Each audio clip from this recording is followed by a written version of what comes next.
Hi, hello, நமஸ்தே. Okay. இப்போ வந்து உங்களுக்கு ஒரு சின்ன ஸ்டோரி சொல்லப் போறேன். நீங்க ஒருவேளை மத்தியமா படிச்சுட்டு இருக்கீங்க அப்படின்னா, கண்டிப்பா உங்களுக்கு இந்த ஸ்டோரி தெரியும். என்ன அப்படின்னு பார்த்தீங்க அப்படின்னா, "ஏக் பூந்த்". ஆக்சுவலி இது ஒரு போம். இத எழுதின ஆத்தர் யாரு அப்படின்னா, ஸ்ரீ அயோத்தியா சிங் உபாத்யாய ஹரியவுத் அப்படின்னு ஒரு ஆத்தர் தான் எழுதியிருக்காரு. இந்த இந்த போம வந்து ஹிந்திய விட நம்ம தமிழ்ல கொஞ்சம் எக்ஸ்பிளைன் பண்ணா, பெர்சனலா நெறைய பேர் மோட்டிவேட்டா எடுத்துப்பீங்க கண்டிப்பா. பிகாஸ் இந்த போம் வந்து அவ்ளோ மீனிங்ஸ் உள்ளது இது. ஆக்சுவலி என்னன்னா, ஒரு மழைத்துளி இருக்கு.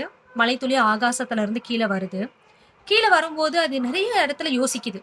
"என்னடா நான் என்னோட வீட்ட விட்டு வெளிய வந்துட்டேன். நான் ஏன் என் வீட்லயே இருக்கக்கூடாது? இப்ப நான் போயிட்டே இருக்கேனே, எங்க போவேன்? என்ன பண்ணுவேன்?" அப்படின்னு சொல்லிட்டு யோசிச்சுட்டு இருக்கு.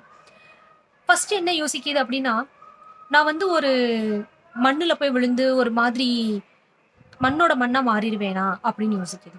அடுத்து இன்னொன்னு என்ன யோசிக்குது, "ஒருவேளை தாமரை எதழ் மேல விழுந்து நான் தப்பிச்சுப்பேனா?" அப்படின்னு யோசிக்குது. ஒருவேளை ஐயையோ! அங்க ஒரு நெருப்பு எரிஞ்சு இருந்துட்டு இருக்கும் போல, அந்த நெருப்புல நான் விழுந்துருவேனோ! அப்படின்னு பயப்படுது. இப்படியெல்லாம் பல யோசனையில வந்துகிட்டே இருக்கும்போது, அது மனசுல நினைக்காத ஒரு விஷயம் நடக்குது. என்ன அப்படின்னா, சடனா காத்தடிக்குது. காத்தடிக்கும்போது அந்த மழைத்துளி என்ன பண்ணுது அப்படின்னா, கடலோரத்துல ஒரு சிப்பி தன்னோட வாய திறந்திருக்கு. அந்த சிப்பிக்குள்ள போய் விழுந்துருச்சு.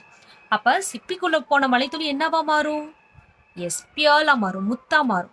இப்ப இதிலிருந்து நம்ம தெரிஞ்சுக்க வேண்டியது என்ன அப்பன்னா, நம்மளும் நம்மளோட கம்ஃபர்டபிள் ஜோன விட்டு வெளிய வரணும். கம்ஃபர்டபிள் ஜோன விட்டு வெளிய வரும்போது நெறைய யோசிப்போம். ஐயோ! இது பண்ணலாமா? இது பண்ண வேண்டாமா? இது நல்லா இருக்குமா? நல்லா இருக்காதா? அ இது பாசிட்டிவா இருக்குமா? அப்பலாம் நெகட்டிவா இருக்குமா? அப்படின்னு யோசிக்கக் கூடாது. ஒருவேள பாசிட்டிவா இருந்துச்சு அப்படின்னா, நம்ம அந்த டிராவல என்ஜாய் பண்ணிக்கணும். ஒருவேள அது நெகட்டிவா முடிஞ்சுச்சுன்னா, நம்ம அதுலருந்து ஒரு லெசன லேர்ன் பண்ணியிருக்கோம் அப்படின்னு நம்பணும். ஓகே. ஸோ இந்த ஸ்டோரி எனக்கு ரொம்ப பெர்சனலா புடிச்சிருந்துச்சு. ஸோ உங்களுக்கும் புடிச்சிருந்துச்சு அப்படின்னா சொல்லுங்க. இந்த மாரி நெறைய ஹிந்தில இருக்கிற ஸ்டோரீஸ நான் உங்களுக்கு தமிழ்ல டிரான்ஸ்லேட் பண்றேன். தன்யவாத்.